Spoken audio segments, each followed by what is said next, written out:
Hello, today is April 15th, 2015. We're meeting today with Mr. David Sloan at his home in Eaton, Colorado. My name is Brad Hoops. I'm the interviewer for the Northern Colorado Veterans History Project. Welcome, Dave, and thanks for sitting down today to tell your story. Well, hi, Brad. I appreciate you coming, and I appreciate the time that you're doing this. Yeah, all the time that you're involved. That it is involved. The honor is definitely all mine. Let's start out, if we could. Tell us a little bit about yourself, your date of birth, where you're born, a little bit about your family. I was born August 8th, 1944, in a little town called Norwich in south central Kansas. And my folks, my mom came from McPherson County, just to the north of there. My dad was born and raised in Kingman County. Kingman County is where in south central Kansas that Norwich was born. And I actually lived in Cleveland, which was at one time supposed to be the big city in the town in the county, but lost out. So now it's fizzled away to nothing. Yeah, so right. It's all farm country. So born and raised. But you're born in Norwich and grew up in Cleveland then? Yeah, and it's all in the same county. Oh, is it? Okay. I mean, it's, yeah. 10 miles away. Yeah. So okay. And of course, at that time in life, you were surrounded by family. I mean, most of them were dad's aunts, uncles, but I always looked at them as aunts and uncles. Because dad was a single child, but grandma had a sister there, and grandpa had 4 siblings around there. So you were surrounded by family. Yeah. Within a few miles, of course. 8-mile trip to town at that time in the early 40s and 50s, or late 40s and 50s, was a big deal. So yeah, right. anyway, and I have 2 brothers. And how do you fit in that order? I'm in the middle. Okay. One brother's 2 years older, and one brother 3 years younger. And what'd your dad do for a living? Dad was a farmer. Okay. He in our early years, he raised registered Holsteins, and did milking. So we milked it, and then later years he quit farming and started selling cattle feed. Okay. And then when I went to college, they moved out of Kingman County and up into Reno County, into Hutchinson, Kansas. So, okay. While I was in college, I went to school at Kansas State University. Graduated from there in January of '66 with a degree in construction science. Okay. Uh-huh. But, and then after college, where did...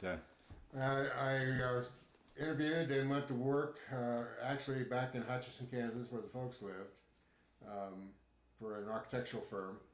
And like I say, my degree is in construction science, but I worked mostly with structural design and drafting, and worked for the company had all the engineers and architects within the office. And some offices are just architects and they hired out for whatever, but we were all there contained, and so I worked there from January of '66 until the Army got me in June of '68. Oh no! so I was older than that. Yeah, I mean, how did you manage to get drafted at that age, at an older age? My thought was always that, well, I came from Kingman County, which was a small county. I had moved out, so the draft board picked me because that they didn't have to pick somebody that they're going to see the next day. Oh boy! That's how I thought about it. So whether it's true or not, who knows? Yeah, right. Yeah. But that's I was 24, almost 24 years old when I got drafted. So and of course during Vietnam, the average age was 18 and a half. Right. Yeah. So. Right.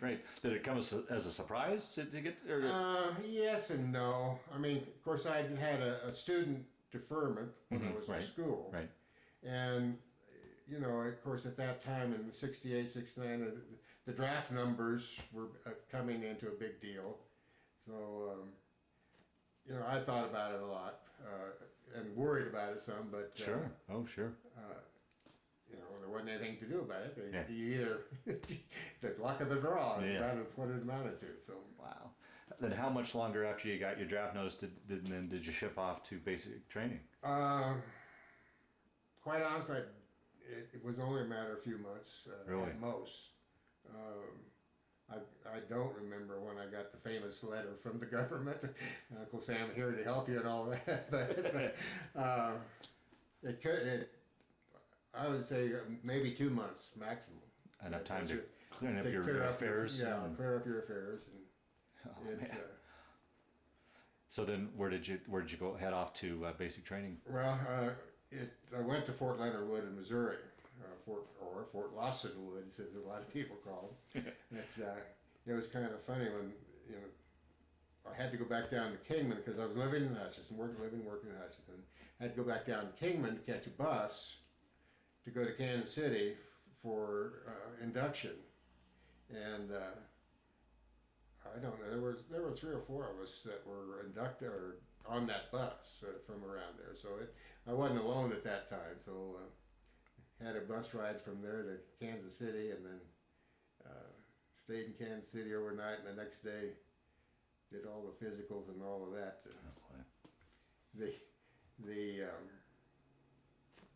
Well, we didn't get into Kansas City till late afternoon, early evening, and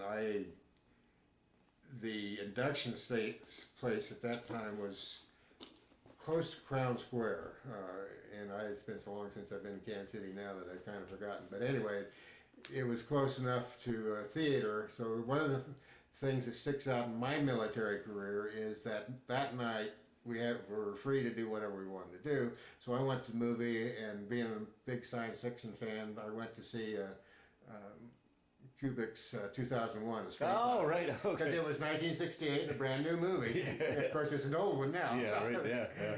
But so that's the beginning of my military career. It's a space oddity.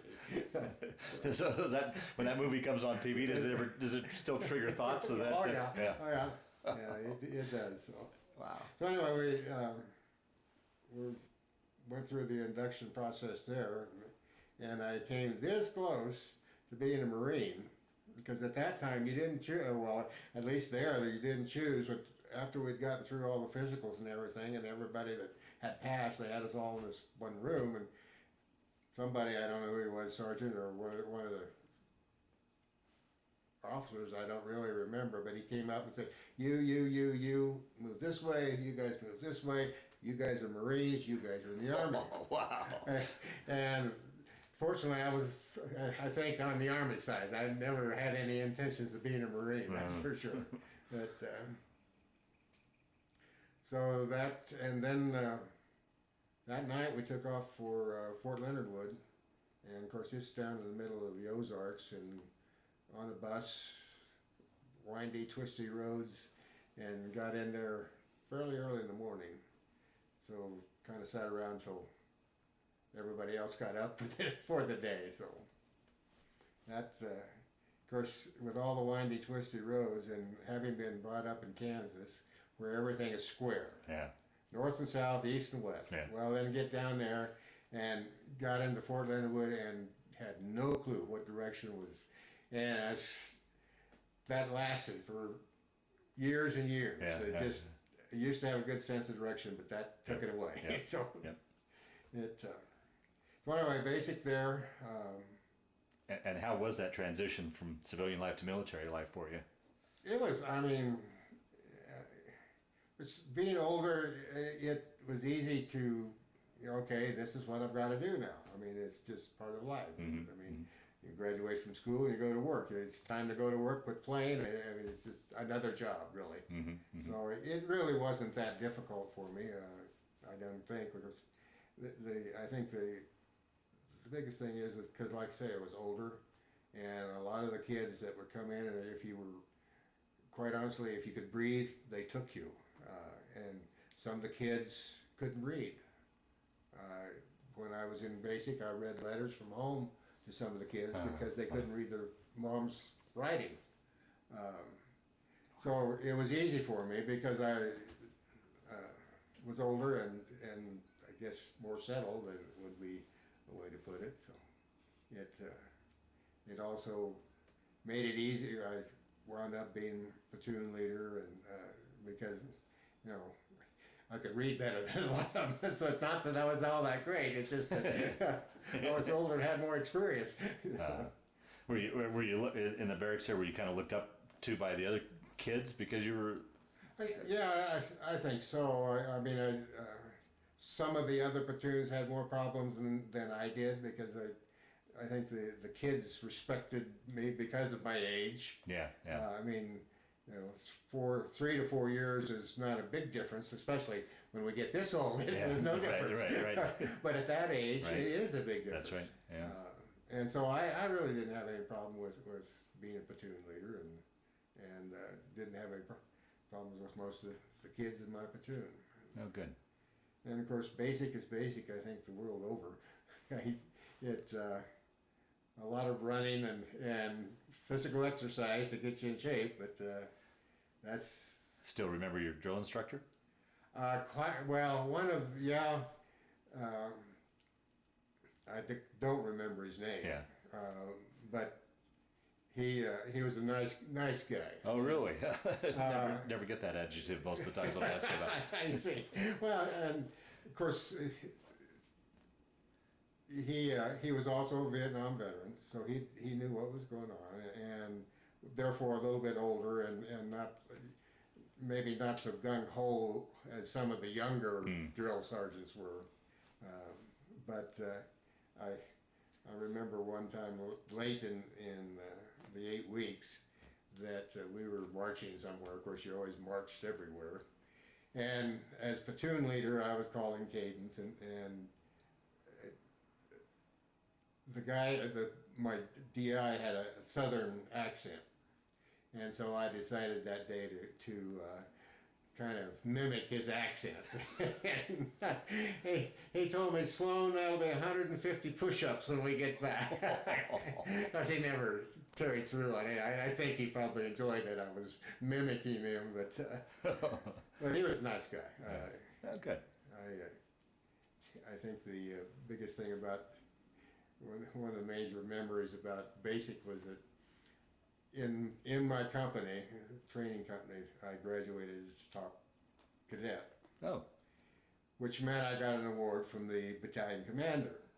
Well, one of the things that, for some unknown reason, when you go through get there, they send you through, you get your boots, you get your pants and shirts and everything, and your name tag, which is sewn onto your fatigues. For some reason, I didn't get my name tag, and I didn't have one all through basic. There was never any time to go do something like that. So anyway, on the graduation day, and during the ceremonies, the battalion commander was going to give me the award for being a top trainee. Well, I didn't have my name tag on, so he had no clue. I had to tell him my name and who he was giving the award to. So I'm sure he didn't appreciate having to do that, but it's kind of the way it goes. So after basic, then I was sent to Fort Sill, Oklahoma. Did you have a furlough between? No. You didn't? Oh, I caught a bus from Port Leonard Wood and windy travel down to Fort Sill. I don't remember. It seemed like it was fairly long trip from there. I mean, I've never been back to Fort Leonard Wood since I've looked it up on the map, see where I was, but that's the closest I've gotten to it since then. But got down to Fort Sill without any leave. Jumping ahead a little bit, one reason that I had a lot of time between Fort Sill and when I went to Vietnam because I didn't get that leave. Oh, okay. So I built it up. Oh, okay. And so I was down at Fort Sill, which I really liked. As far as it was easy. I mean, because I was head trainee, they were going to make me head of the teaching platoon also. Oh. As I found out later. Well, another kid from somewhere else had been there. His basic had gotten done earlier, and so he was at Sill earlier and had been hanging around and talking to the first sergeant. And so he talked himself into being in charge. That was fine by me. I didn't need to be in charge. Yeah. So I was second in charge. Had no duties, had no responsibilities. This other kid had all the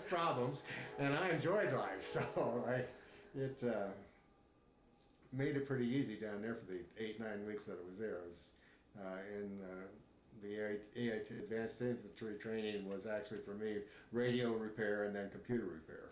Well, now, did you request that? Did you test for that? How did you end up in that? Well, that's one of your typical Army things, I think.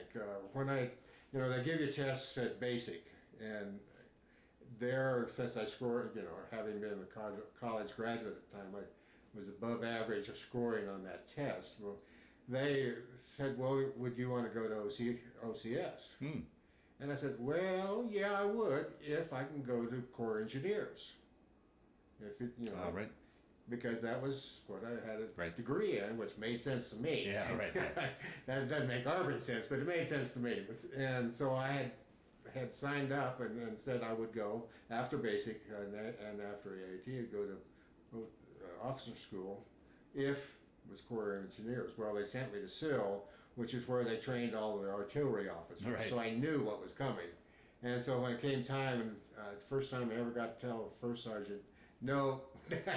So he wanted me to sign the papers going to OIC, and I said, no, I'm not going to become an artillery officer, because at that time all the rumors were that second lieutenants in Vietnam don't last very long. Oh boy. Oh man. I mean, that's the rumor. Yeah, that right, you hear. How much truth you never know, but Right. probably more than anything. But so I didn't go to OIC, and but that's how who knows why I wound up at Fort Sill, Okay. as opposed to somewhere else. But like I say, I did enjoy my time there. It was easy time, and got out of there in early October of '68, just in time my dad, because Fort Sill isn't that far from where the folks live in Hutchinson, Kansas. Yeah, right. And so of course I didn't have a car or anything, and he came down to pick me up.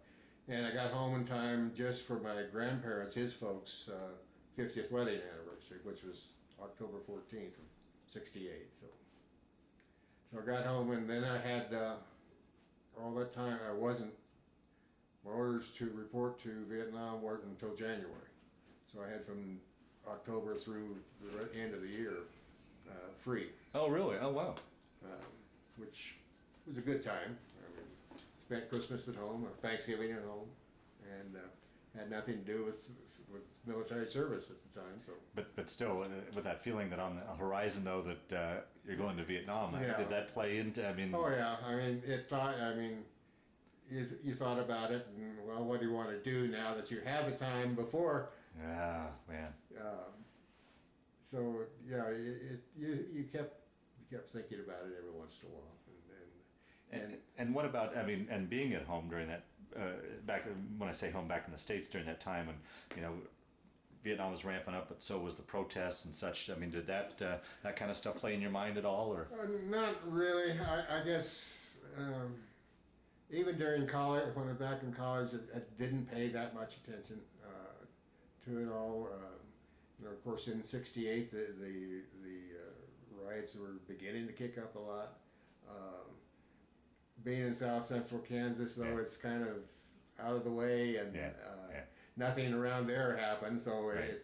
what happens on the West Coast and California, who cares? Yeah. Type of attitude. Yeah, fair enough. Yeah. So no, I now I think back and I thought I should have paid more attention at the time, but I didn't. And of course, obviously, you can't go back and do it now. So, Yeah. other than watch old movies and videos. So no, it didn't really. Like I said earlier, this was just a job to do, and that's kind of the way I looked at it. A lot of guys went to Canada, and I held no grudge against those guys, and was their choice. But there was no other choice but for me. But yeah, no, I would rather not. But Yeah. Right. I've been told to do this, so it's what you do. Right. Wow. So January comes and off to Vietnam. Take your story from there, then. Yeah, I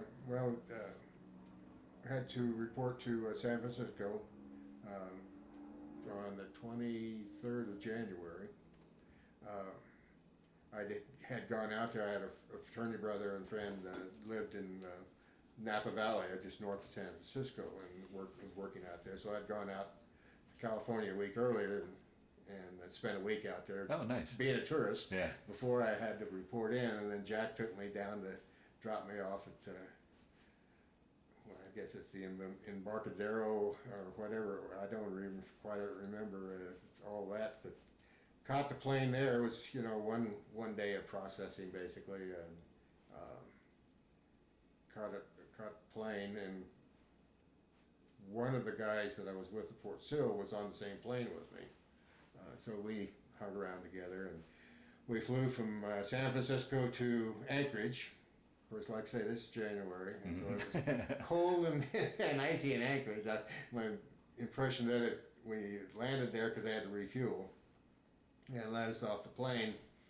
And I remember walking from the plane.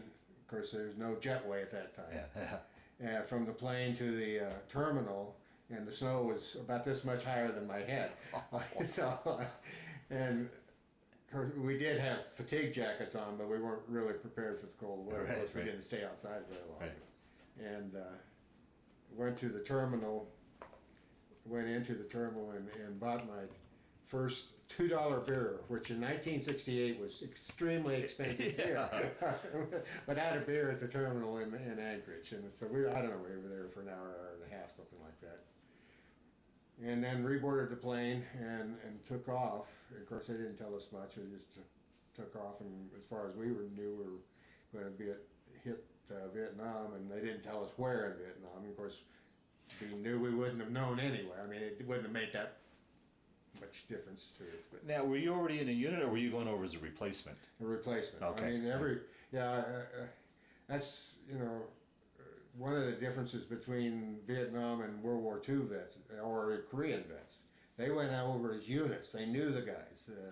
And like I say, I knew one guy on the plane out of 125 or so of us. It was a 707, a Flying Tiger 707. Oh, really? And you don't know where they are now, I'll bet you. You're not like a United or that's because they turned into UPS.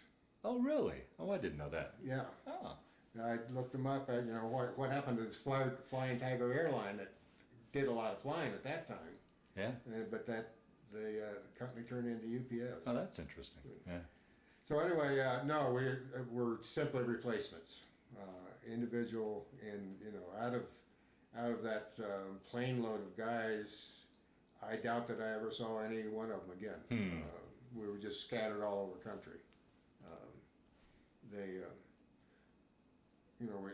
Everybody was sent to the 90th replacement from that area. We landed in Bien Hoa, which is just outside of Saigon, Ho Chi Minh City. It's still going to be Saigon for my lifetime. But we were sent to the 90th Replacement Battalion at Long Binh, which is only about 6 miles away from Bien Hoa Air Base. And then from there scattered out. And what was that like? I've always heard when you land and they open that door and you walk out that door. What was that? It's an impression. That's strong. To back up a little bit, we took off from Anchorage, and of course it's 22-hour flight, so it's a long flight, and guys, you sleep it off and on, and so we wound up landing in Tokyo. And they wouldn't let us off the planes. We had to sit there on the plane. Well, it wasn't until after we took off, we weren't there all that long, maybe an hour at most, hour and a half. But we found out the reason we had to land there was so they could refuel again. Well, we found out after we took off from Tokyo, the pilot kind of finally came on and told us what was going on. He said, well, we've been circling for a while because we're scheduled to land at Bien Hoa Air Base. They're under attack at the moment. And so we've been circling. Well, we circled so long we ran out of fuel, so we had to go into Tokyo, refuel, and it still took us a while to get from Tokyo down to Bien Hoa because they were waiting for everything to get cleared out at the airport. And they said, once we get there, and here again, there's no jetways. I mean, once we get there and they roll the steps up to the plane, get off the plane as quickly as possible, and there's some blue buses out there, head for the buses. And it says, as quickly as possible. Oh man. And of course, once the doors open on the plane, the heat hits you. You've been in air-conditioned planes, and you've been in Anchorage in January. So, but the heat hits you, and the smell hits you. That's I've a heard smell. that. Yeah. You'll never forget the smell again. I mean, it's a matter of burning feces and burning oil and diesel that they use, and then cooking fires, etc. We got in about 3 o'clock in the morning when we landed. By the time we finally got there, and so we got on the blue buses, and like I say, we had to go over to Long Bien to 90th Replacement Battalion, which, like I say, was about 6 miles away, and which takes you from Bien Hoa through the town of Bien Hoa, which was just a little small village, really. But at 3, by this time, it's about 4 o'clock or so.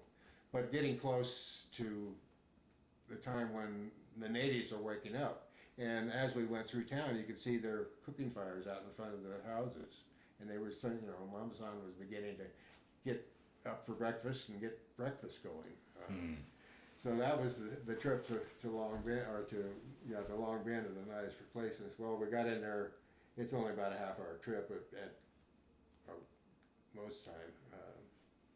Was there any kind of worry? I mean, here you've been warned that the airport's under attack. Make a run for the bus, but then you've got to almost run the. Like I'm in the impression you got to run the gauntlet to get to the. Well, yeah, you're kind of overwhelmed by like I said, the smell, the heat, and then jet lag, right, and everything else, and then you're in a total different environment. I mean, especially for a Kansas farm boy who hadn't been out anywhere.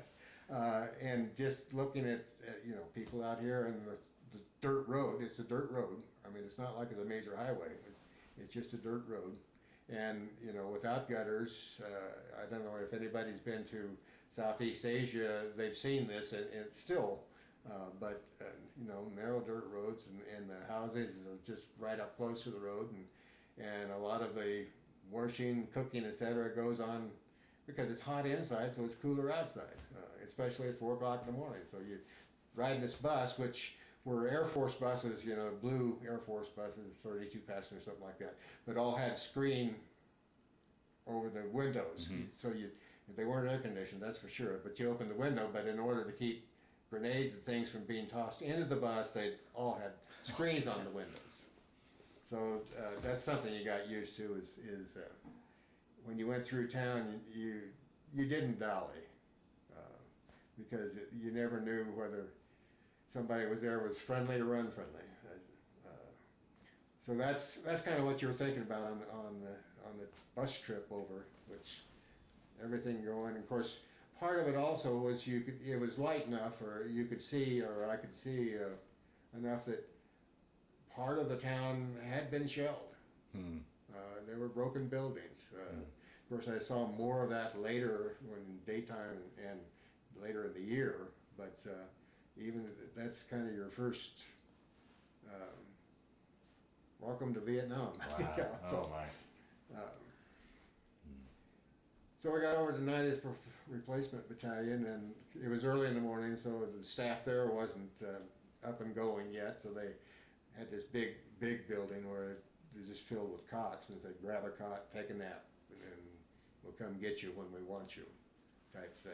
And so they, somewhere, I don't remember. I know we ate breakfast at some time. I don't remember where, but over in Bien Hoa, in Long Bien, and then they'd call us out to and say, okay, this truck has come to get this guy's. Well, I was going right back to Bien Hoa. It happened that I was stationed with the 145th Combat Aviation Battalion, which is a helicopter battalion. So I was going right back to where I came from, where I landed. During the year that I was there, the Bien Hoa Air Base was the busiest airport in the world, because a lot of the jet fighters were coming and going from there. They might come off a carrier and then land there and refuel and go back or something like that. The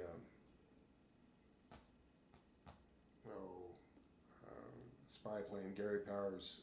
The U-2s? U-2s came and went from Really? Oh, wow. I never did see one of them take off, but several of them come back and land. Of course, they're long wing with the wheels out on the end.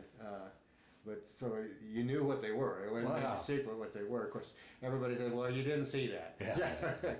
But the U-2s came and went, and so it was a busy airport. And of course, there was our helicopter battalion, and 101st had a home base there.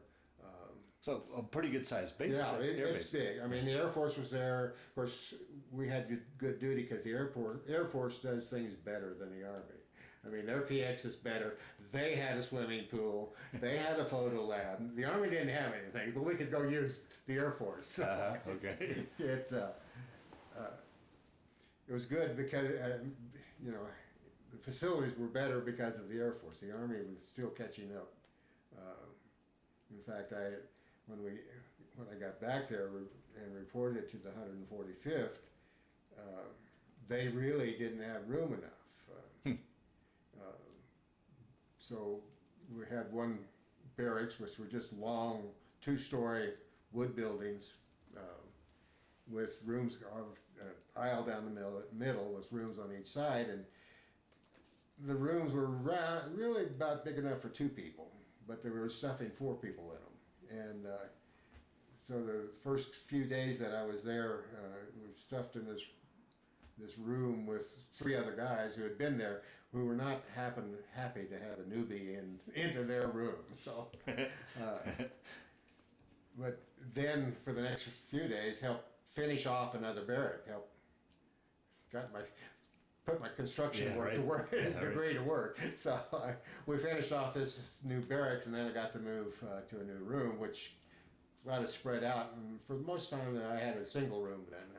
Like I say, most of the rooms were big enough that 2 would be okay, but of course it's always nicer to have a single room too. Yeah, so. yeah. But I mean, comfortable conditions. I mean, was it air conditioned? Oh, or? no. Oh, geez. It was all just they were built. They're plywood built, stick building with plywood floors and ceiling, and then on the sides, outside the plywood, just louvered siding rather than being solid. It was louvered so air could move a little bit through there. But no, it was not air conditioned. It was all hot and sweaty. So. And of course, one of the things you did then was, who knows who bought the first small apartment-sized refrigerator, but somebody obviously bought it at some time. But when they went on, they didn't take it home with them, so they sold it to the next guy or gave it to or whomever. And who knows where my refrigerator came in, but sooner or later we had a refrigerator in a room that contained the beer. So like that. Yeah. So that was, in the barracks themselves, they were just rooms with bunk beds in them. If you were more than one guy in there, there would be a double bunk bed or half a bunk bed if there's just one of you there, if you were lucky enough. Of course, I was lucky. By the time I got to Vietnam, I was Spec 4. And of course, most of the guys I went over with were PFC, because I'd been in ROTC in college. That got me one more rank quickly than the others, and then I got to Specialist 4, so I had a little bit of rank, not a great deal, but a little bit of rank when I got there, more than a lot of the guys did that I went with. So. And what was your responsibility with the 145th? I was in the communications section, commo section. Of course, that put me in the headquarters company, which was good duty. My whole experience is a lot of luck and really? Very easy. There's just no other way to put it. I've got friends who were grunts and friends who were helicopter pilots and door gunners, etc. But my time was easy as compared. Yeah, right. So anyway, our communication section, commo section, our responsibility was to repair radios and make sure that we had a Pathfinder section, which were guys that went out and on their own and were spies trying, and so they had handheld radios, which is about the only ones that we really had. All of the helicopters, of course, had avionics radios in them, which we didn't repair. But we also ran a telephone service, which was called Rotor, and had the old type switchboard. Being in the Army, the old where you plug it in. Really? Oh, You pull up the wire, plug it in, and of course you had the handset in the office, and you crank the handset in order to indicate you wanted to make a call. And so that was to maintain Rotor and man it. So a lot of the time I'd work switchboard, and we also over in the office battalion. Our office was in the battalion headquarters building. We also had a teletype where a lot of the message came in. Of course, back then most of the information was brought in by teletype. We had radios that communicated with the helicopters, but it's not like today where you send somebody an email. Yeah, right. Yeah. I mean, it was teletypes then. So we maintained the teletype office, and as you were supposed to have a security clearance, high security clearance to a top secret every once in a while to get the messages off the teletype. Well, only one of us had a top secret. All of us had secret, but not top secret. So, but we all maintained the teletype anyway. So, so that's we also were responsible for all of the avionics on the helicopter. There were 3 helicopter companies as part of the battalion. 2 of them were slicks, the Hueys, and 1 were gunships, Cobras. And so all of those had radios in them, like I said, but they were scrambled radios, and so we were in charge of maintaining the codes that changed every day. Oh, okay. And if some dumb pilot forgot to put the new code in his chopper, and he got down to the end of the runway and realized that nobody was talking to him because he had the wrong code, well, he'd stop by. Our office was at the end of the helicopter's runway. He'd stop, and we'd have to go out and reset his radio for him. So things like that. Okay. Also, the Rotor, the telephone company, is a 24-pair cable that ran most of it, and it was, really. But when you sat down in the chair, office chair, the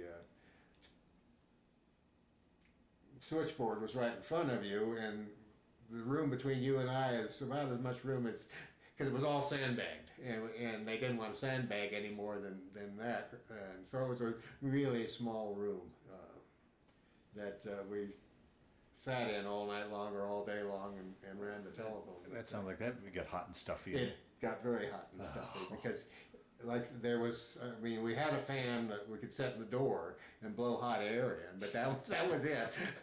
But yeah, it was hot and stuffy, and then kind of got musty during the rainy season, because there's 2 seasons: hot and dry, or hot and wet. So, Oh, man. of course, Bien Hoa is very close to the Delta, so it was pretty muggy most of the time.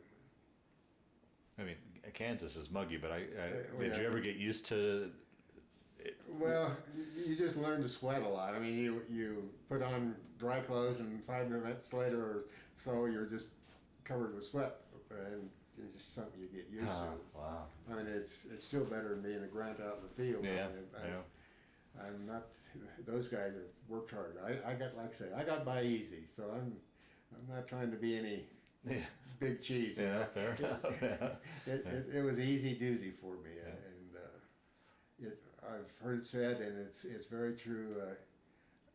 It's an experience that I wouldn't trade for $1 million, but I wouldn't take $1 million to do it again. Yeah, right, So, right. Yeah, right. How? What was life like on the base there? I mean, what would you like? For example, when you weren't on duty, what would you guys do, and Well, what was the food like, and just daily life on the base? it like I said, the Air Force. It was an large Air Force base besides the Army.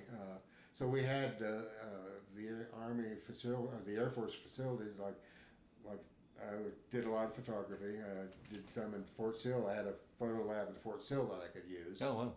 And then so I continued that at the Air Force had a photo lab there. So of course this was all before digital cameras too. Yeah, So, yeah, right. so we had so I took a lot of slides, took a lot of prints. Of course, you went to the photo lab and you were never sure who had used or misused the chemicals before you. So it was kind of iffy what you got out every once in a while. But the photo lab, swimming pool, they had a swimming pool. Of course, they had a big base PX. Go to PX. As far as other recreational facilities, not much. The swimming pool was about it as far as recreation goes. Would you guys ever leave the base and go into Well, yeah. Once in a while, you could go. You could get permission to go into Saigon and go to the USO in Saigon. I made a couple of trips into Saigon just for leisure, and went to the USO, which was a fairly small place, but it was a place that had a telephone, so you could call home. Oh, wow. Or you could wait in line. If there weren't too many guys there, and you had the time, you could, they limited the amount of time to about 5 minutes. And of course, all of that was done through Mars radios. Ham radios was all volunteer work at that time. So you had to get a hold of a ham radio operator who then had to find another ham radio operator in the States close to where you were trying to call to. Well, you could spend 10 minutes getting that process done. So I only called home once, I think, during the year. Quite a bit of difference between then and today's instant messaging and computers and cell phones. I've got a current friend who's still in the Army, who's a warrant officer, that he's been in Iraq and Afghanistan. Of course, you can talk to him any day over there that you want, and he can talk to his family on a pretty much daily basis. I mean, it's not the same as being with your family, but it's a lot different. Right. But, so anyway, what we do on a day off? Well, sometimes you would go be door gunner. Oh, really? You go fly. I had enough flight time that I should have had flight pay, just from part of it being my work. I flew door gunner for the battalion commander, which was easy because you knew the battalion commander was not going to get anywhere close to anything dangerous. And he really didn't need a door gunner, other than regulations said he had to have door gunner. So I flew door gunner for him a couple of times. We went elephant hunting. Oh, really? I don't know. We went. I forget now where we flew to for whatever purpose, but on the way back to Bien Hoa, he decided to go elephant hunting, and we did see an elephant in the jungle. It saw it for just a little bit, and then we were of course flying over the jungle, but got under some trees and we lost it. Recreation could be going fly door gunner. I know a lot of guys who did more of that than I did, or you just go hang out with somebody else, drink beer. Of course, at that time, everybody smoked. At that time, a lot of them smoked weed, so. Yeah. You said you'd gotten into Saigon. Did you get any R&R out of country during your stint? Yeah, I took my R&R. I decided to go to Sydney, Australia for a week, which was great fun. I enjoyed Sydney. Of course, the one and only time I've been to Australia, I'd like to go back there. Yeah. The Aussies are great. Yeah. And the Aussies appreciate veterans a lot too now. Spent a week in Sydney, and in and around. Took an plane flight along the coast up north, and to see some other country and things like that. And that's where I first had fried green tomatoes. Mm. The pilot that I flew with, it just he and we flew up north, and he provided lunch, which was a steak and a fried green tomato. So, but I enjoyed the Sydney Opera House was under construction at the time. Wow. Of course, I had started out schooling in architecture and then switched to construction, so I'd studied a lot of this, and of course, the Opera House was one of the big new things to think of, and then to get to see the actual construction of it. You bet. So it was a good week in Sydney, and enjoyed it. Of course, I flew to get there. Had to fly from Bien Hoa, caught a C-130 from Bien Hoa down to Cameron Bay. Stayed overnight in Cameron Bay, and then caught a commercial flight from there, which went from Cameron Bay to Darwin. Stopped in Darwin, refueled, and then from Darwin on down to Sydney. Nice. It was good to get away. I mean, I got there in January, and that was September by the time I got by R&R. Wow. Back to recreation. Vung Tau was not very far away from Bien Hoa, and it was on the coast. The old movie television show China Beach. Mm-hmm. That's kind of what Vung Tau was. Okay. And it was a good place to go in country R&R, and a lot of the officers got to do this.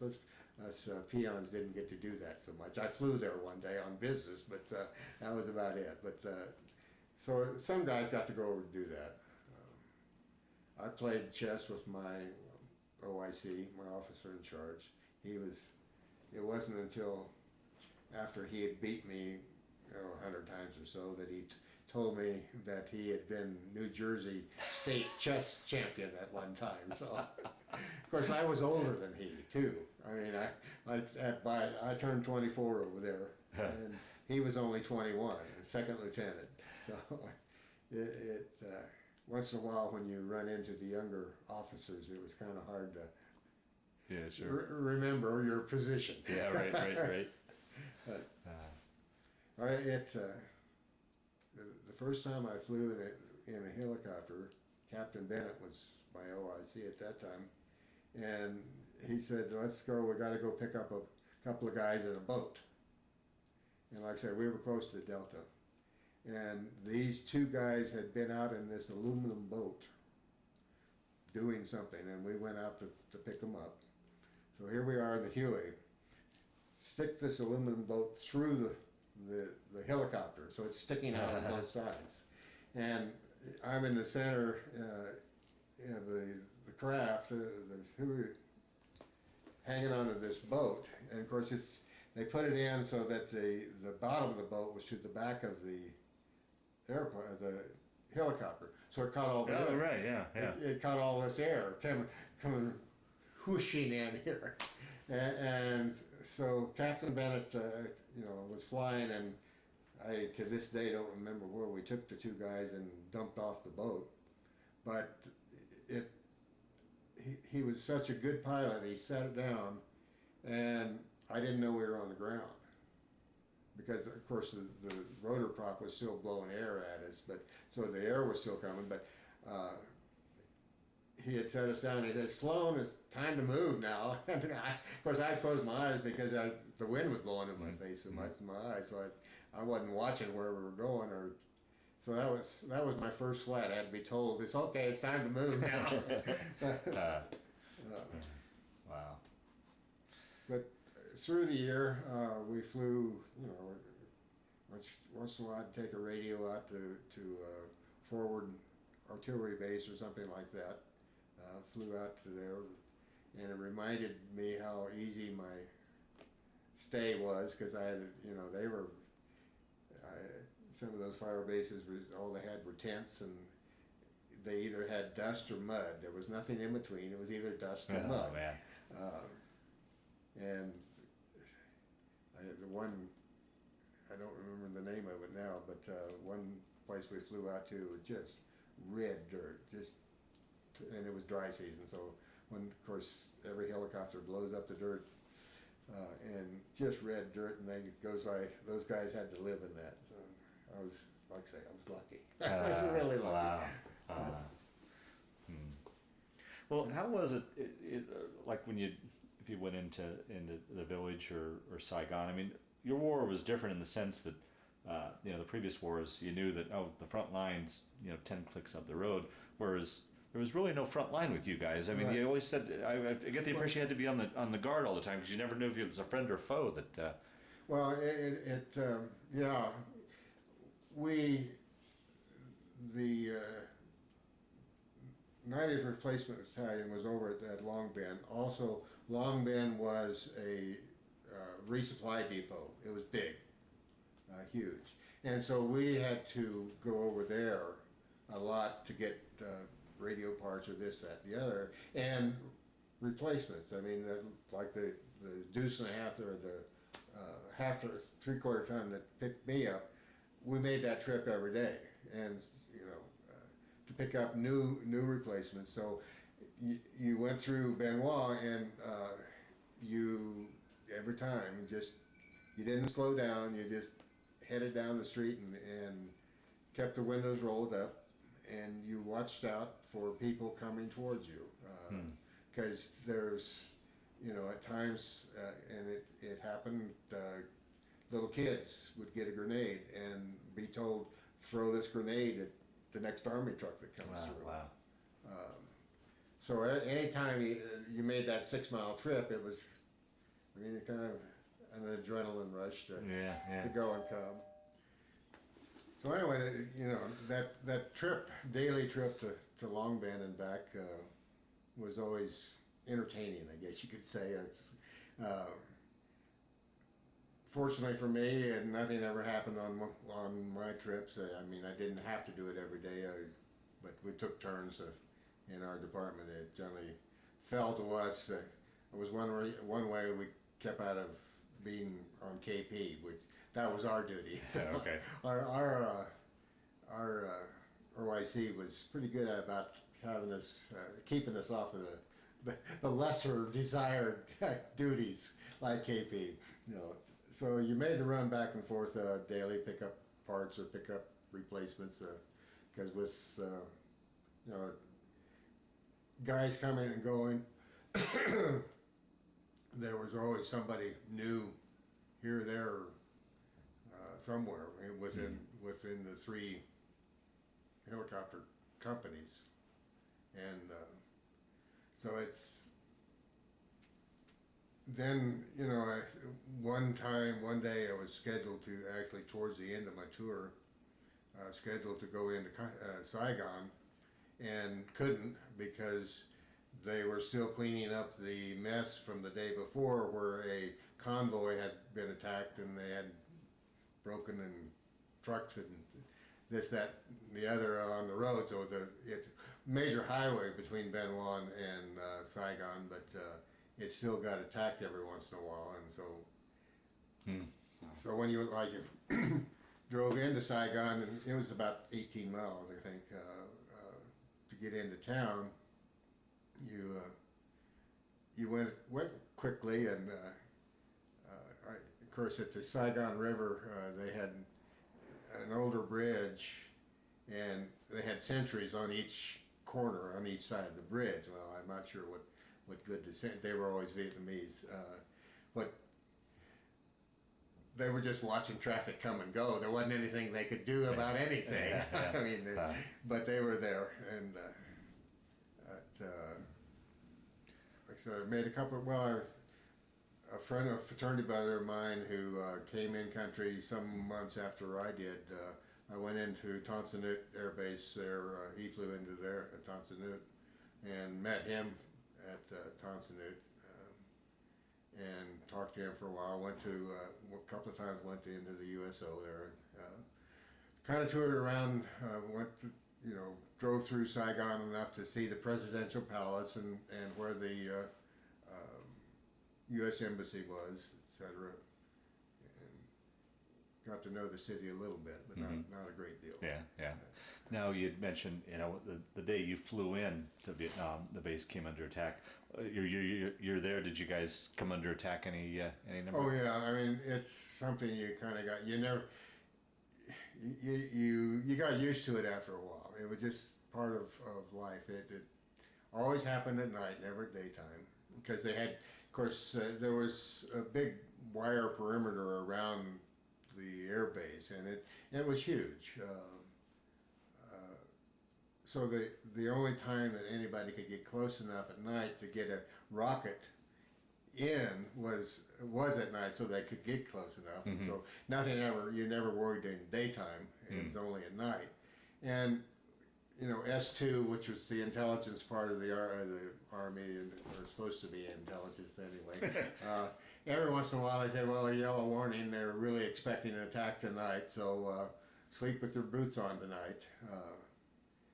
Because every barrack had a sandbag area right outside where you could run to get into the shelter, sandbag shelter.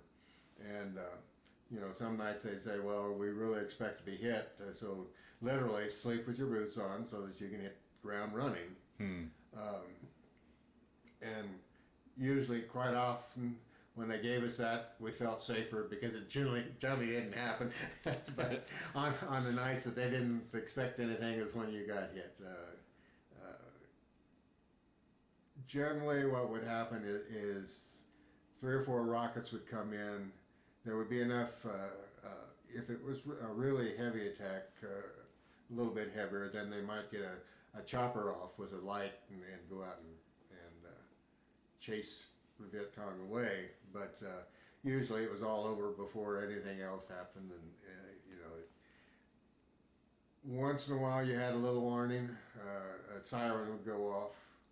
But sometimes the siren didn't go off until about the time the first rocket hit. Oh man! Wow. So and I've got a piece of shrapnel that I picked up at the bottom of the steps from my room that I built and slept in for most of the time I was there. It was second floor and right by the door. So down the steps, and the bunker was just below my room to the back side of the building. So it was a quick trip for me, but. Wow. I do have a piece of shrapnel from one of the rockets that I picked up from that. But that, like I say, it's you get used to it. I guess I've always had the theory, well, if it's my time, it's my time. If it's not, well, don't worry about it. So, but I don't know how many times that we. Of course, like I say, I didn't get. Drafted until June of '68, so I missed the 10th of '68, which is what the big one. Right. I was there in time for 10 of '69, which wasn't anything close to '68, but it, once again the attacks were a little bit heavier at that time. But over the year, that maybe a couple of times a month, maybe. Once a week, maybe 3 or 4 days in a row, but you never knew. Yeah, right. So it's most of the time we were where I was. My barracks was far enough in the interior that rockets didn't get in that far.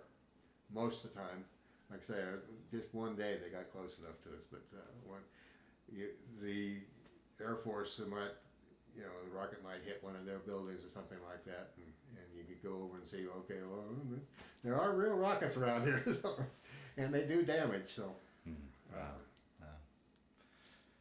But, so you're, I guess we'll fast forward a little bit. Your year comes to the end, and take your story from there, or is there other stories while in country that we've left out that you wanted to? No, I don't know. I don't have any large war stories to tell. So that isn't my. In real life, I kind of like the trying to think of the word I want now. I can't think of it. But the average person's life and what it's like. You know, you go back and look at Dorothea Lange pictures from the Depression areas. Mm-hmm. You know, all the whole striker, and you know, she has one of these pictures of this lady sitting out in the front porch, and it looked. I'm sure that lady thought her life was as dull as ever. But to me, her life now, if I knew the details, would be very Absolutely. interesting. Absolutely. And I'm hoping that this type of thing is to Absolutely. somebody. Yes. Yes, and it will be. But my life is one of those dull, but I hope his lives will be interesting to someone at some time. But anyway, I stayed. The normal rotation was a year, 365 days in country before you rotated out. And what was happening at that time was for us draftees, because our as a draftee we were required to be in the service for 2 years and then reserve for 6. But what was happening at the time was that if you had less than 5 months left in that 2-year period, they didn't want to deal with you, so they kicked you out. And so I stayed an extra 2 weeks past my year so that I was within the 5-month period when I got out, when I got back to the States. Okay. So I was a year and 2 weeks.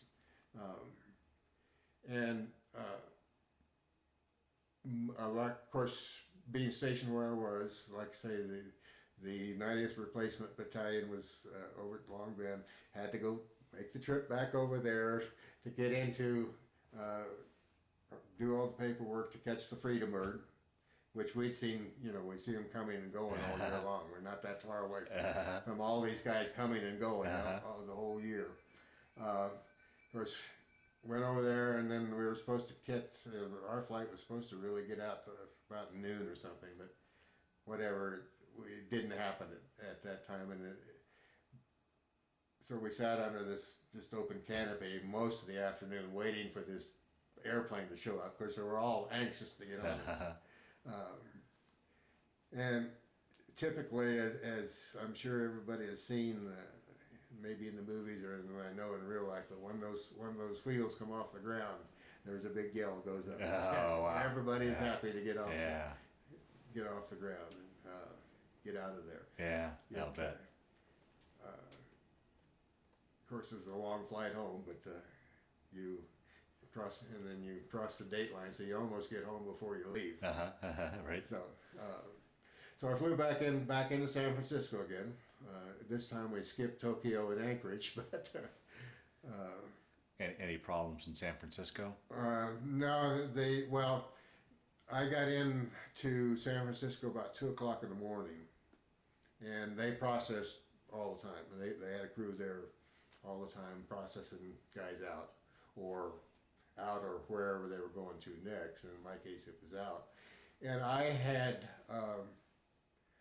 like I said earlier, I'd stayed in Marin County with my friend Jack before, and I'd made arrangements with Jack to say, well, come down and pick me up, and I'll stay with you guys for a week or so after when I get back.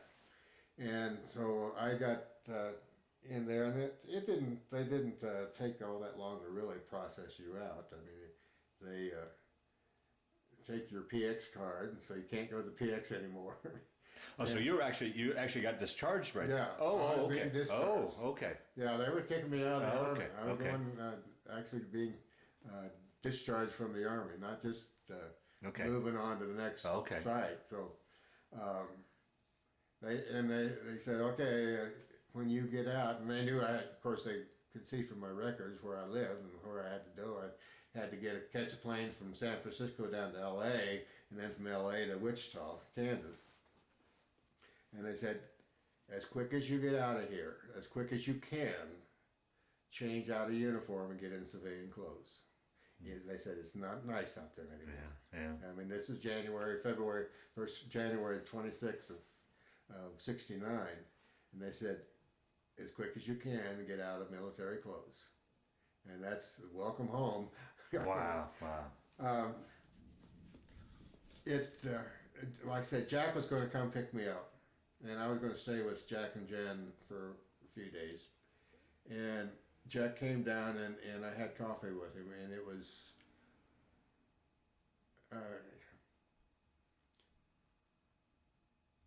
It's hard to describe, but there was no way that I could go with him. Even though it took a while to transition, I guess. I mean, you're here one day. Oh, that's another difference between you and the previous wars. I mean, previous wars, there's a 6-week boat ride back, and 24 hours later, you're back in. Yeah, you're on, and actually, some of the guys in Vietnam, they came and went by ship, but we didn't. 22 hours in an airplane was all you had. Yeah, to decompress. And so I know I felt bad for Jack, because he made an hour drive down to pick me up, and was going to go home with him, but there was just no way that I could. Mentally was not really ready to do that, and even he was in my wedding, and so he was a good friend. So anyway, Jack and I did, we went out, had coffee, and then he took me to the airport, and he went home. And of course, by this still it's early in the morning still, so I couldn't catch any flight from San Francisco airport to LA for a while.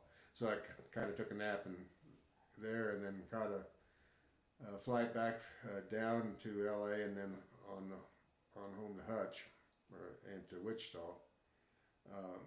Folks picked me up in Wichita, and for I would say the next week, about all I did was stay at the folks' house and didn't want to be social really. Really? Wow. Didn't want to be around people.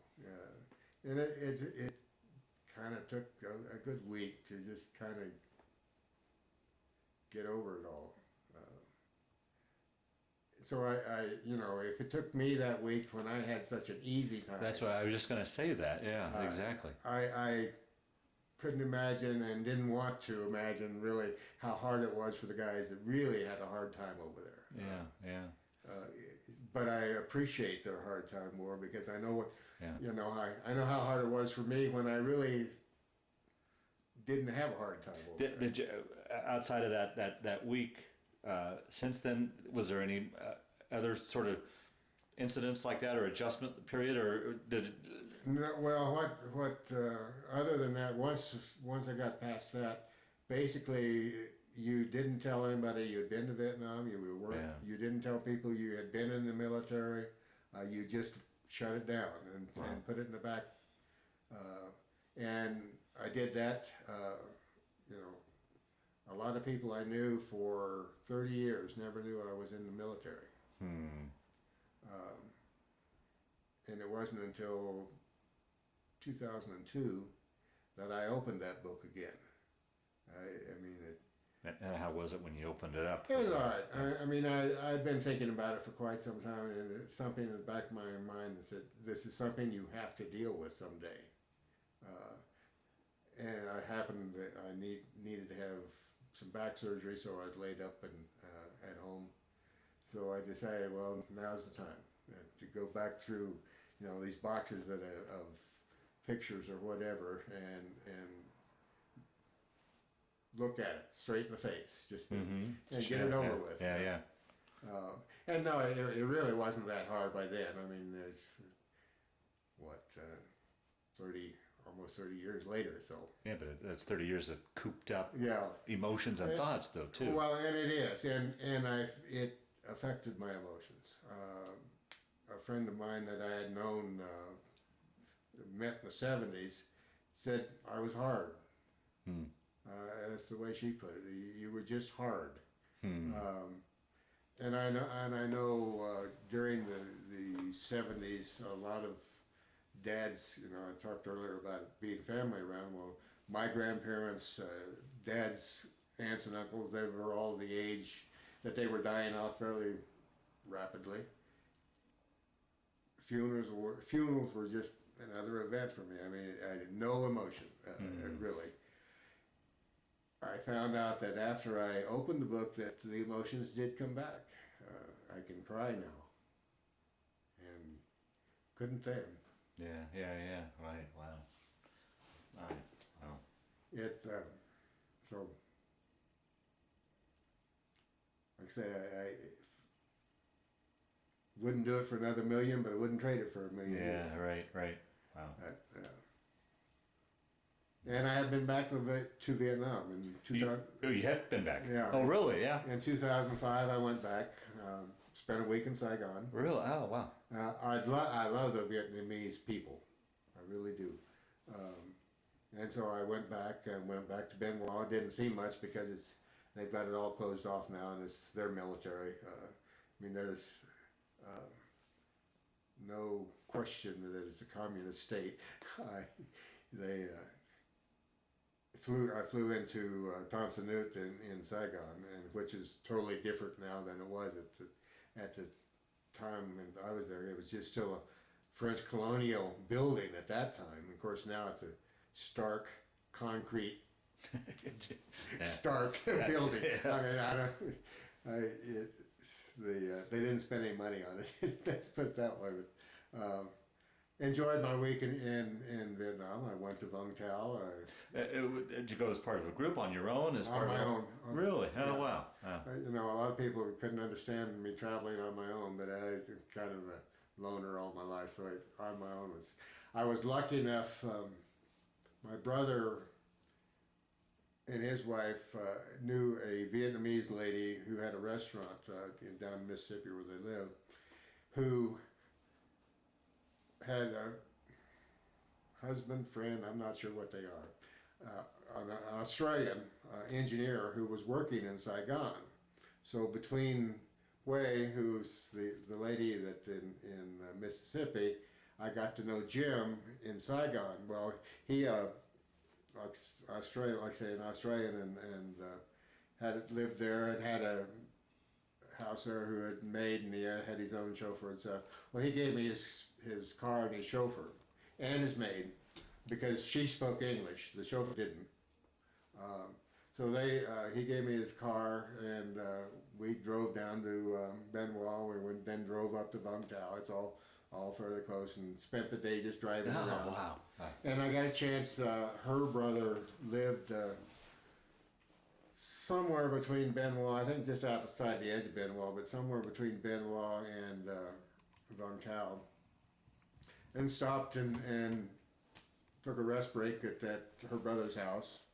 And then Jim also had a house in a little town closer down to the Delta called My Tho. And so we went down there for a weekend. And so I got out in the country again and a chance to meet some of the locals. We went into My Tho, which is a really small town. Even back in 2002 or 2005 when I was there, it was still just a small town. There's still plenty of small towns in Vietnam. Still back in, the facilities aren't much better than they were in the 60s when I was there originally. But Jim wanted to take me into town and get a haircut.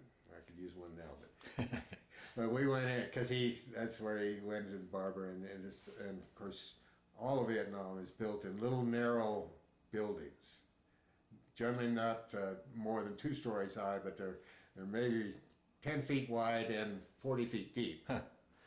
Because of street front and market. Okay. You had to have, that was street front market. And so anyway, this barber shop was in this little narrow long, like any of the rest of the shops. And so we both, one chair, and got our hair cut, and Jim paid the barber after he got done and tipped him big. And he said, well, I spent about $3. So for both our haircuts and a tip. And a big tip. Yeah. So that was my, I'm not a big city guy, but I spent a lot of time walking around in Saigon, and some of the places I'd been before. The Continental Hotel, which I'd seen before, which was a big foreign hotel at the time for a foreigner stayed. And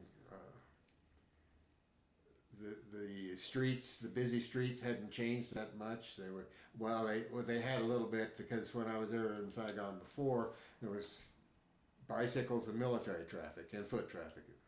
Well, now the military traffic has gone away, and there were more motorcycles than bicycles that used to be. So it moved up, and of course in Vietnam you can get your whole family on a motorcycle.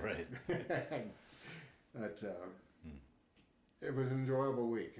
Oh, good. And enjoyed the whole week. And like I say, I like the Vietnamese people. Did it help at all with any sort of closure? I mean, or was it just?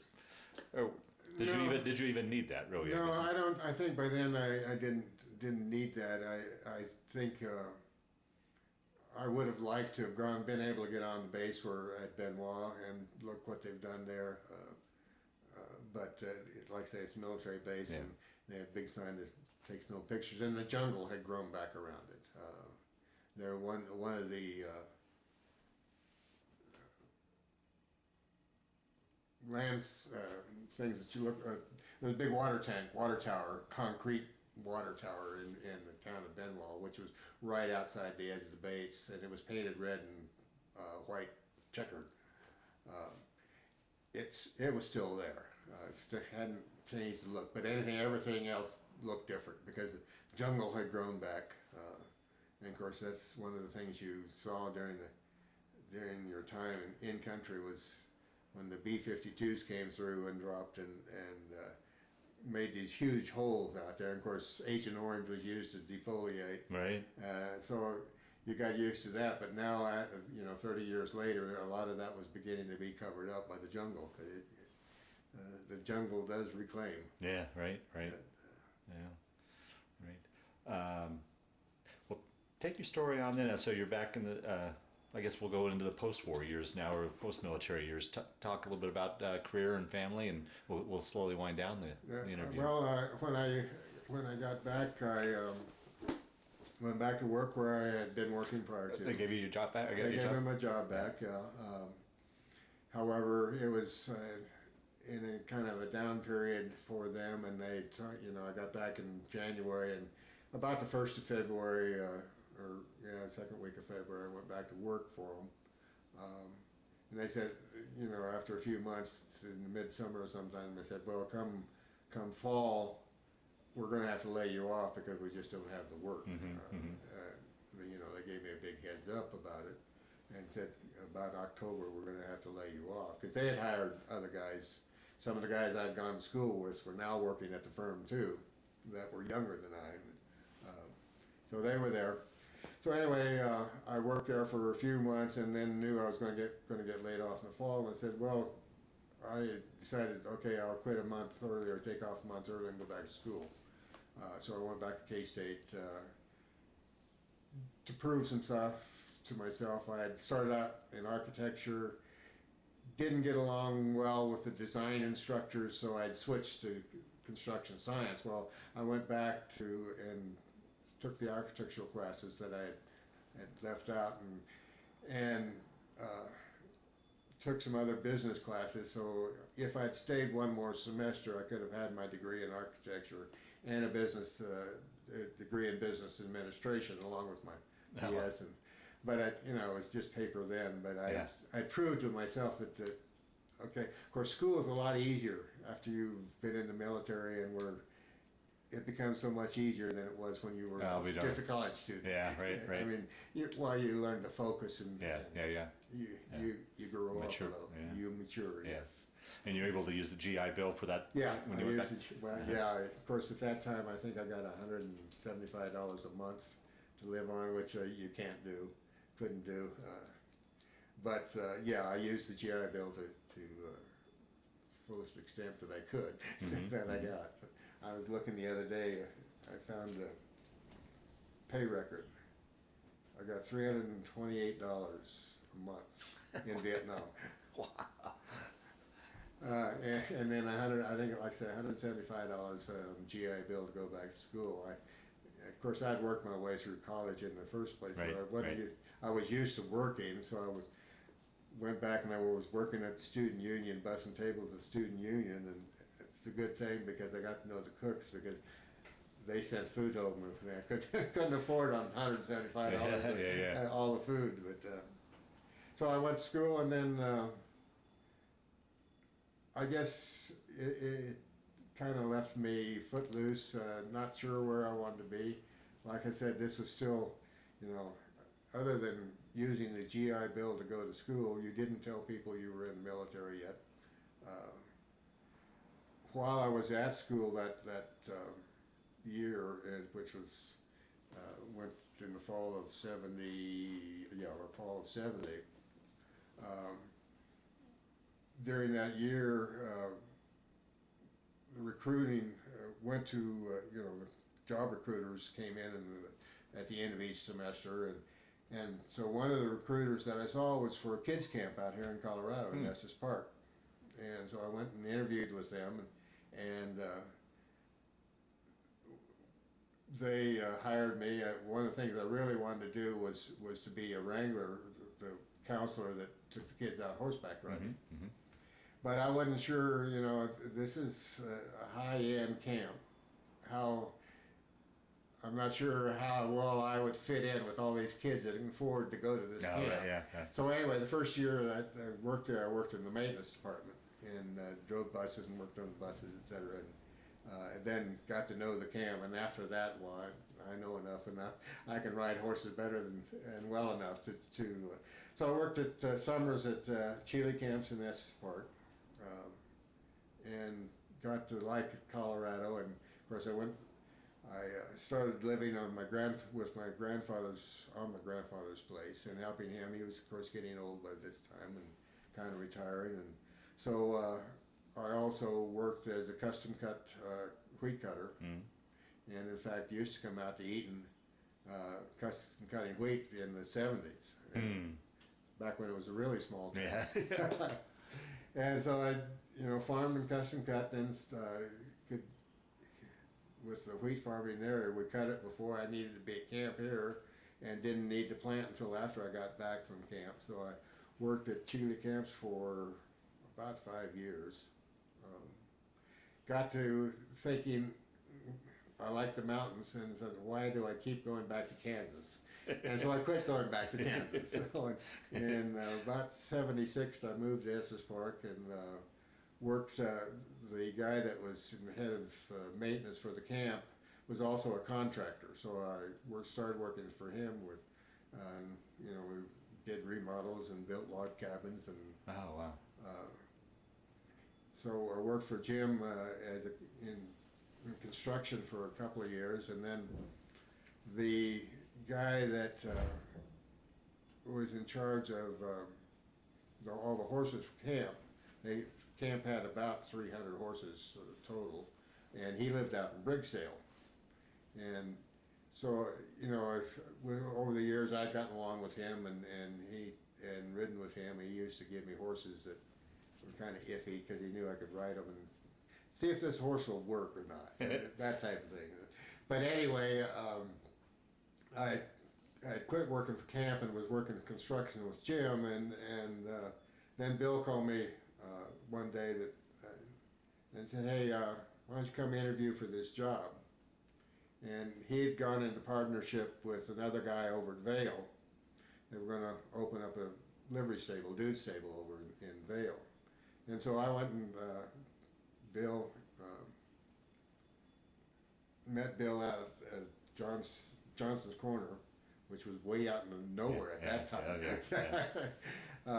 And met the guy from Vail and Roger, and interviewed for the job, and they hired me. So I moved, then set up a new business and horse stable over at Vail, and ran that for a couple of years. And it was supposed to move up, and so we didn't have to live in tents. So things didn't work out as well as. So anyway, I quit working and went to work in construction, pounding nails for in Denonvale, and off and on I've used my construction. And finally in '82 was able to afford to buy a condo in Edwards, and moved to Edwards. And by that time I had worked for construction was just kind of a winter thing, and the owner of the construction company used to be a ski instructor. And so any good powder day, we quit work and went skiing. So it was a good job. Yeah, yeah. But I also went to work for a transportation company, and started playing with their computer. They had gotten a new computer to do the book work on, and this was in early '70s, or excuse me, late '70s, early '80s. Which desktop computers were. The first desktop that I bought cost me $15,000. I still have it. Wow. It's too expensive to get rid of. Wow. But they, they were new and expensive at that time. But anyway, I got involved in this company and doing the book work for them on the computer. Got interested in the computer, which got me wondering, how does this thing tick? So I started. I had taken in school, when I'd gone back to school, I'd taken one computer class, which was about all they offered at that time. Yeah, right. And the computer was, they used was took about half my house, because it was a big, and you used punch cards. Punch cards, yeah. So I got into programming computers, did some of that for a firm in Colorado Springs, and kept wrote a lot of programming for this transportation company, which I wrote a program which would keep track of all their vans. We ran vans back and forth from Denver. At that time, they were the only company that had the license, the PUC license, to do van service from DIA, Stapleton at that time, up into the mountains. And so we ran vans back and forth. Now there are several companies that do that. But wrote programming so to keep track of the vehicle. Of course, at that time there weren't any cell phones. So the drivers would call from Stapleton and say, okay, I'm about to leave. I've got all these passengers. And of course, we knew how long it would take them to get up the mountains on a good day anyway, unless it snowed. But and then the company expanded, and we had a drop-off point in Keystone, and of course he also had gone into business with a limousine company, so we had bigger limousines besides just Chevy Suburbans, which were what we had used. So I set up had to set up a computer network from Denver with a drop-off in Keystone, and then in Eagleville at that time, in Vail at that time, which, now it's easy to get on a network, but at that time it was all done on phone line, and it was not easy. And were you all self-taught with this? Yes, I'm totally self-taught. Really? Wow. So that's kind of what I did, and then I started, that took up about 3 or 4 years, and kept saving up enough money and got the condo. And I also started since I was doing bookkeeping for this company, I started doing bookkeeping for others, and started a bookkeeping company. And so I finally quit the transportation company. Well, actually, they went bankrupt because the owner, they went bankrupt. So I was doing my bookkeeping on my own. I had started my own company. Also had loaned out some money to some guys, so I got some good income on that. I had a good friend who owned a restaurant, and he would love to have Texas Longhorns, and he wanted to buy some Texas Longhorns. And so I knew him well enough, and he didn't have the money, so I loaned him the money and said, hey, and at that time, interest was 12, 15%. Yeah, right. So I loaned him the money, and he paid it back 23 was supposed to, and so I was able to make a lot of money off of that. And I had bought a computer for the company that went bankrupt and was leasing it to them. Well, they thought, well, why keep paying lease payments? So they bought it from me and I made a lot of money on that. Oh, good. So computers were good to me at the time, and so I started my bookkeeping company, and which kind of turned into property management, because I was condo associations management. Did that, and had that company going. Also taught at Colorado Mountain College for a few years. Taught computer classes and accounting classes. Met my wife. Taught her. She graduated Duke with a degree in economics and didn't know what she wanted to do. Was working as a driver for the company, and she's smart.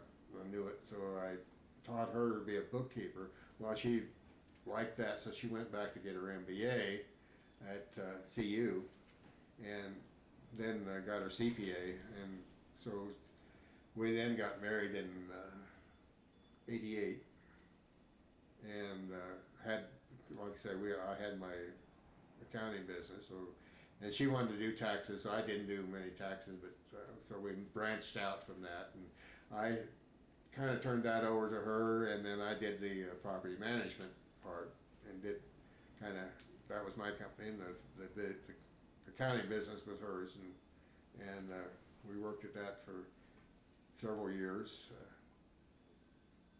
Anna was born in '91. We got married in '88, and Anna was born in '91. She's now 23. Hard to believe she's that old. We built a house. I had bought a condo in '82, and then Kate and I lived there for a while, and then we bought a newer, bigger townhouse in '89, and then in '90, I built the house, and I was a general contractor for that. Which was a new education, but back, because I had never generaled one before. But anyway, I built a house in '90, Anna was born, so her memory is following me around. She had a little red plastic hammer following me around and pounding nails at the house.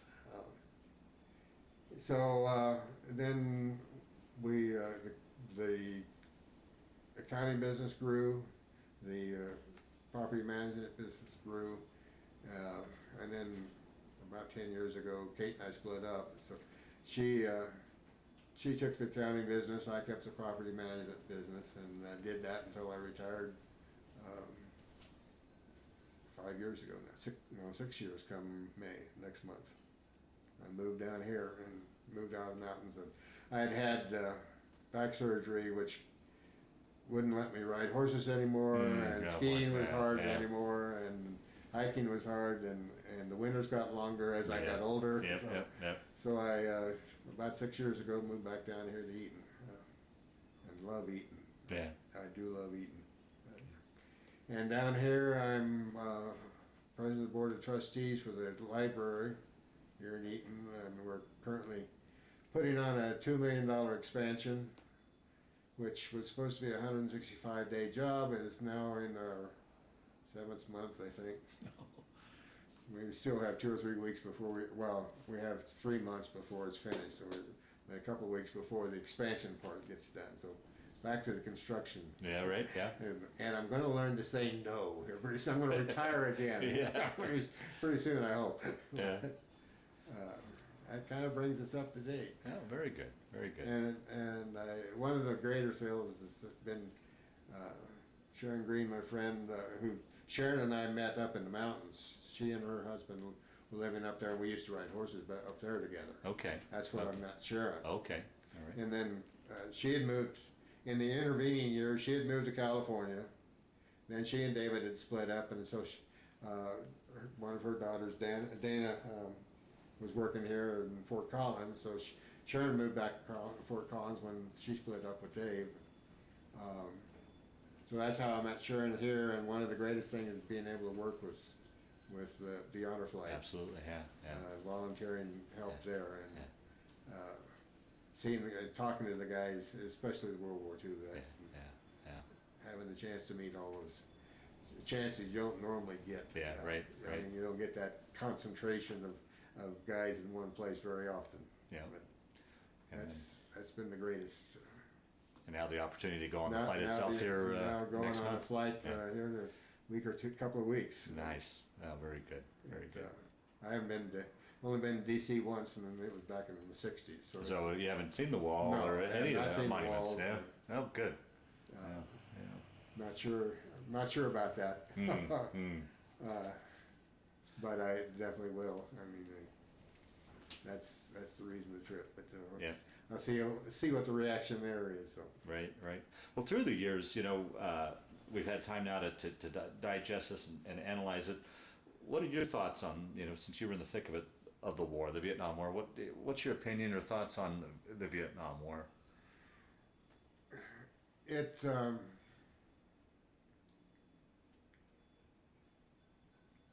at the time you can understand, today's kids who didn't grow up during the Cold War years don't understand what the Cold War was. Yeah. And the perceived or real threat of communism, whichever way it was, and the domino theory that if this country went, the next one would go. I can understand how it got involved. They still argued that if Kennedy hadn't been killed, we probably wouldn't have gotten more involved. But then that's politics. But anyway,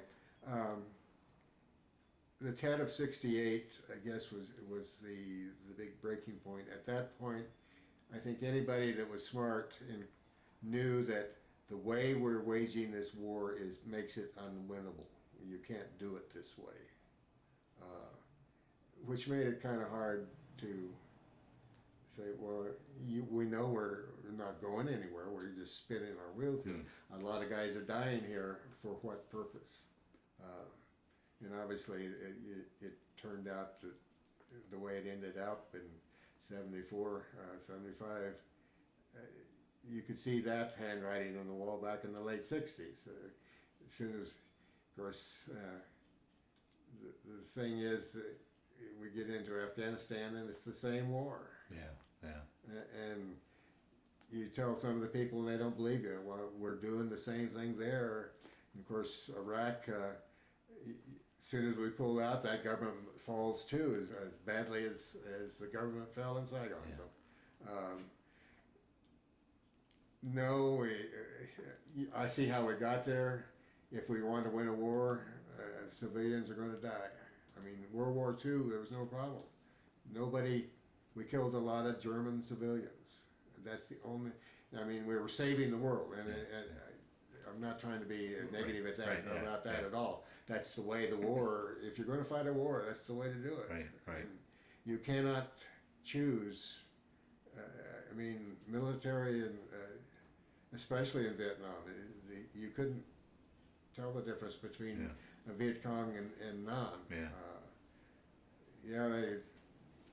Everybody wore black pajamas. I guess that's the way it goes. So you knew, but the Tet of '68, and if you are a student of history now, most of the historians will go back and tell you, it says when Walter Cronkite came home and said the war is unwinnable, this was the most trusted man in the world. Everybody started believing it, and of course from there it kind of went downhill, and which is hard to say for those guys that went through it in the '70s. There was a lot of dying still going on in the '70s. So.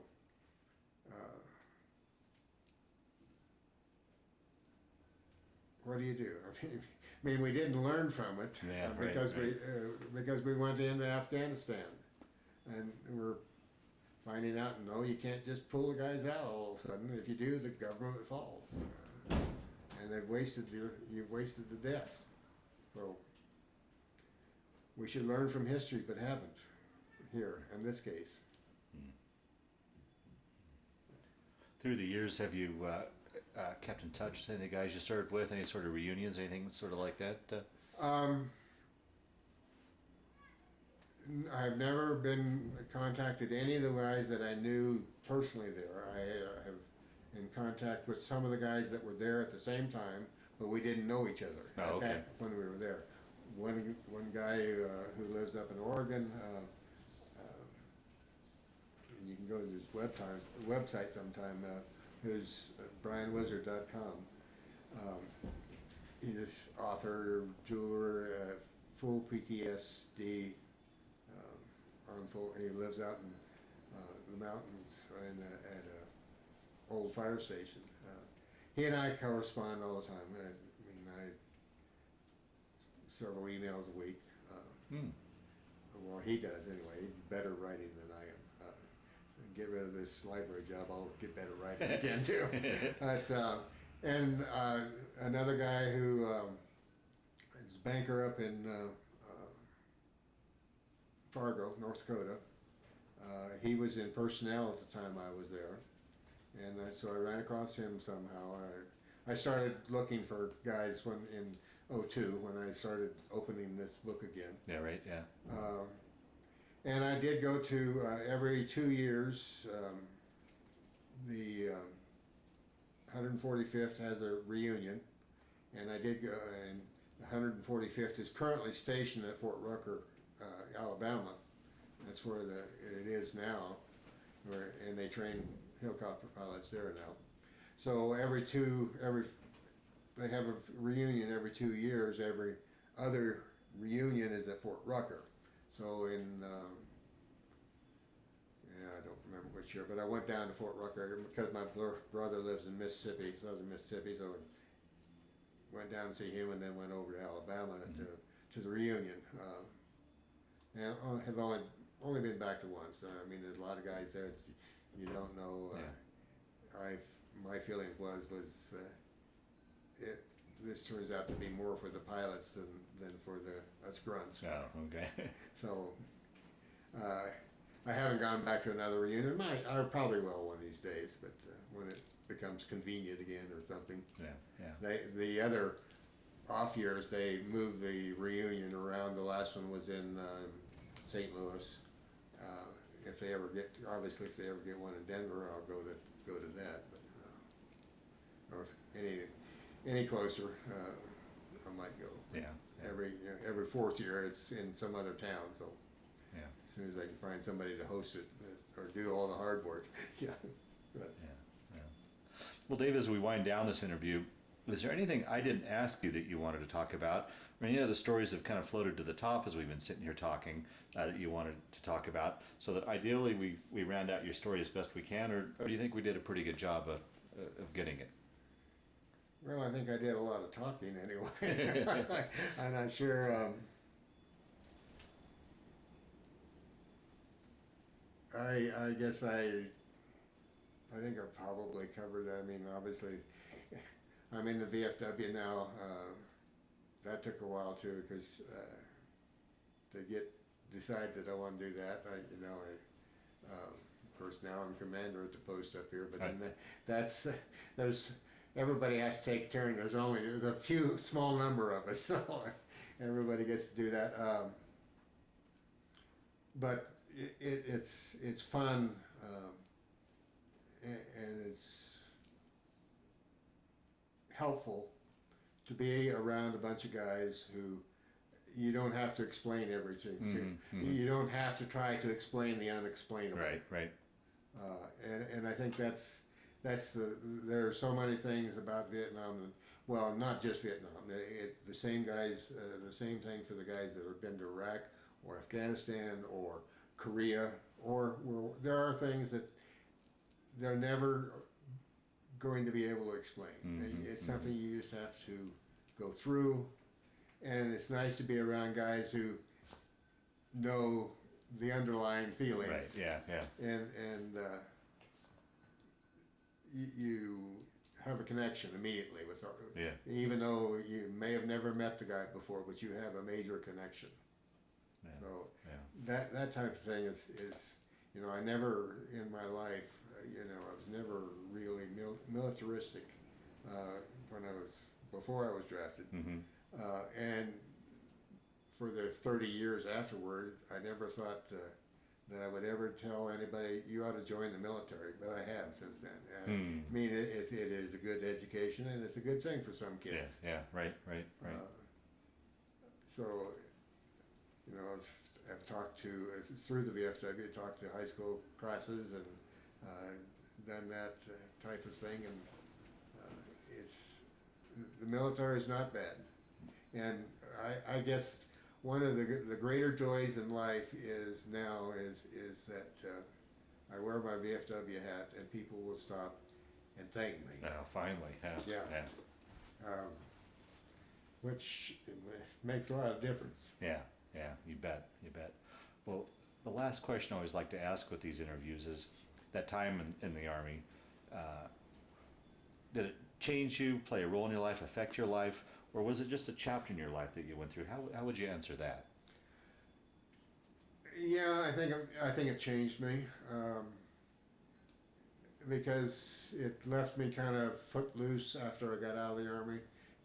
Not sure what I really wanted to do. Prior to that, I knew what I was going to do and was doing it. Yeah, right. But it took about 2 years section out of my life and showed me different things and changed my thinking about a lot of things. So yeah, it changed. Is it bad change? No, I wouldn't say that. I've had a good life. I've enjoyed. In my younger years, I did a lot of the things. I was 44 when Anna was born, so I did a lot of my, enjoying my personal life. Yeah, right. First, and before getting married and having a family. Right. So yeah. That kind of changed things, I guess. It's different than a lot of people do. So yeah, it changed. It still has an effect on my life, but it's not bad. Wouldn't do it again, but like I say, but I definitely would recommend the military to a lot of kids, both boys and girls. So how would have life been different? Who knows? Yeah, right. Yeah. I'm sure it would have been. I mean, it could have been. Hadn't it been for the military, I probably would have stayed the rest of my life in the middle of Kansas. Because I had a good job and was enjoying it. Of course, I might have gotten laid off anyway. Yeah, so right, who knows? Right. But yeah, I still think about it a lot. I mean, it's still on top of mind quite often, which is a good thing. Like I say, I enjoy the Vietnamese people. I stay in contact with current military.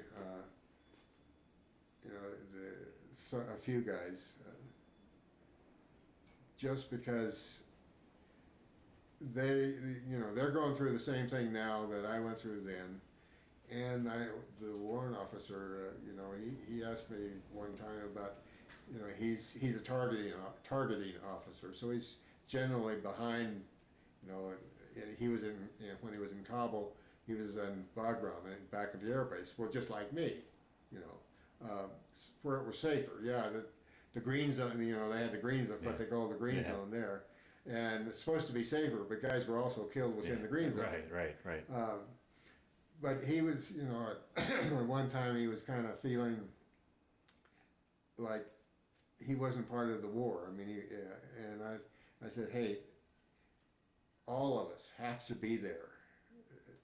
The supply sergeant has to be there. You don't have to be out there on the front line, on the front line with a rifle. And so I think I got him through a kind of a rough time. I hope. hope I was helpful anyway, but the experience of having gone through it just gives you that view on life that is different than you would have had if you didn't have the experience. Yeah. That's it. Well, Dave, I want to thank you for sitting down to tell your story today, but just as important, I want to thank you for your service to our country. Well, you're more than welcome for the service.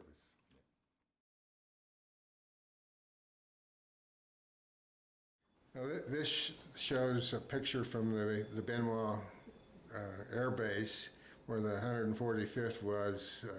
This picture was taken prior to me being there in '69, probably about '68. Things changed so rapidly. New buildings came in and built. You can see all the revetments for the helicopter, and it looked different than this, but it's also similar to this. So and this shows the battalion headquarters area. Honor Smith is what they called it, and this came in from one direction. I keep wanting to say south, but I never had a good sense of directions while I was there. I think I was turned 90 degrees, but I'm not sure anymore. And then the bottom picture here shows the same compound, but from the other side of it. This here is about right here on this picture, but this was the battalion headquarters. This two-story building here. We maintained this big pole which had antennas on it, which were the long distance, and then this shack here was where we had all of our repair parts, and our office was right down in here in the bottom of that building. And the runway for the helicopters then ran parallel to this kind of line here, and which is every day they took off and headed towards Bien Hoa, being the town itself being out this direction.